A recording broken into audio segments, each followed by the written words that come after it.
composer. This is the opening of A Fistful of Dollars. Its bold graphics and striking music a declaration that the spaghetti western had arrived. Italian filmmakers were giving new life to one of the oldest genres of cinema. Written by Ennio Morricone, this title theme boasts the kind of elements that made his sound so distinctive: the melody, the whistles, the recording of a whip crack.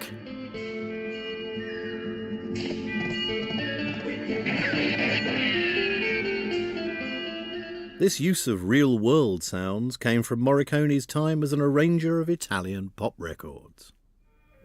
Molti potranno pensare che è arbitrario mettere dei suoni veri, i suoni di macchina da scrivere appunto, di poltrone, di barattoli, nella musica leggera. Io l'ho fatto per dare un contributo di verità a queste composizioni a me affidate.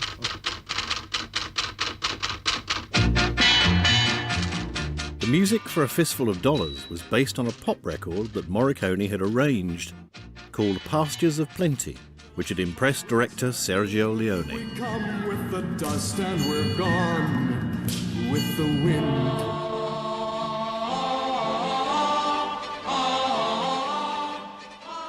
Leone and Morricone had been friends since childhood, but Leone also knew that the innovation Morricone had shown on his pop records could deliver something special, despite a tight budget. Morricone brings his own sensibility to the Western. He mixes his kind of idea of 60s music and modern sounds and very individualistic sounds with the idea of the Old West, the Spanish guitar, the whistle, this sense of folk music. And here he combines these with the 19th century European device of the leitmotif. So out of that title music, when we first see Clint Eastwood, the man with no name, he gets his own little motif. Just a little flute suggestion. But then when he is spotted by the villain, you get this. And it's got a little bit more of a sense of danger about it. And above that comes a Japanese flute, which to me says Yojimbo, which is the Japanese epic on which this film is entirely based. So now Eastwood is a samurai. And this is what Morricone does.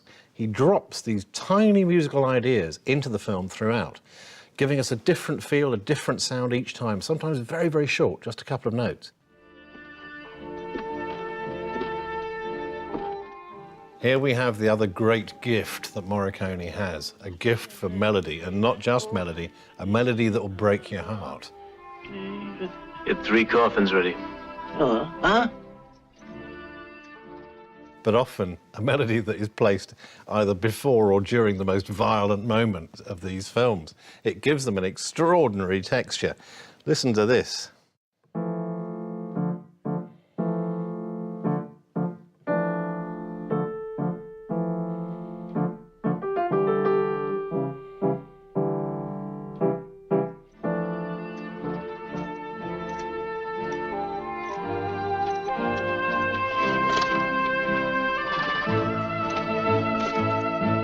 It's actually still quite a thin sound. It's a single melodic instrument over a string section, so it's not full orchestra. This is partially because of budget, but also because I think Morricone understands that we want to hear small textures working under these moments. But it really makes us root for Clint Eastwood and gives Clint Eastwood's character a soft side, which is simply not there in the way that he plays it. By the time we get to the final shootout, that theme of Eastwood's has become huge. We now have a trumpet on the lead line. Very Spanish, beautiful. We have strings behind, we have the voices behind. So it has an amazing strength.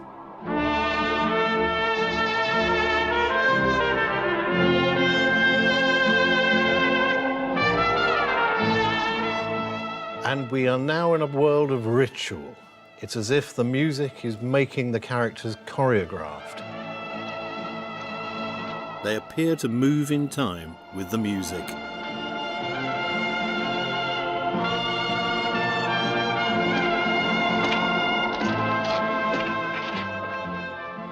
And it gives it a timeless quality. but it also gives it an operatic quality. This shootout was inevitable from the first moment of the film, and now the music is giving us the arena within which it can happen.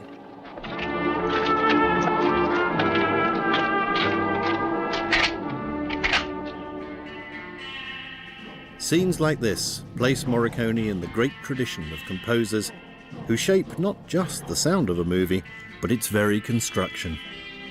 In this and his subsequent films with director Sergio Leone, Morricone was a fully fledged artistic collaborator in creating the cinematic drama. The spaghetti western established a trend for increasingly violent films with almost wordless heroes, whose inner nature was expressed through the music.